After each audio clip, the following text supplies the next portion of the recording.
What is up mga boss, today ngayong araw ay magkakabit tayo ng big disc sa Honda Click V2, pwede sa V1 hanggang V3.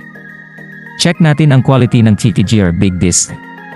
Tignan na din natin kung may damage ba yung product. So far so good naman mga boss. Una nyong gawin mga boss is kumuha ng pangsuporta sa araro para madaling mabunot ang gulong. Sunod naman ay kumuha ng 14mm at 19mm na open-close wrench para maluwagan natin ang front axle. Allen wrench na star para maluwagan natin yung caliper bracket.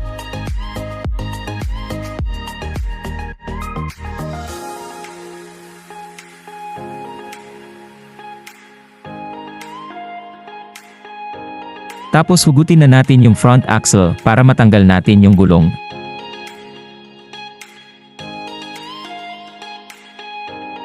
Ibalik natin yung front axle at mga spacer para hindi natin ito ma-misplace. Sunod, luwagan na natin yung tornilyo ng dating disc. Gagamit tayo ng CNC bolts para sa ating big disc, dagdag detalye sa motor natin mga boss.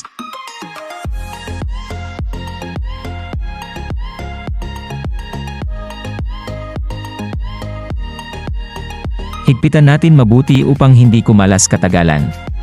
Ngayon naman ikabit na natin yung bracket na kasama sa big disc, higpitan na din nating mabuti.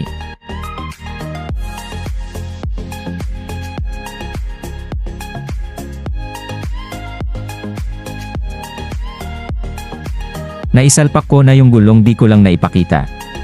Higpitan natin yung front axle. Sunod naman ay higpitan na din natin yung mismong caliper doon sa bagong caliper bracket niya. Ayon lang mga boss, maraming salamat. Nasa yellow basket yung link, peace.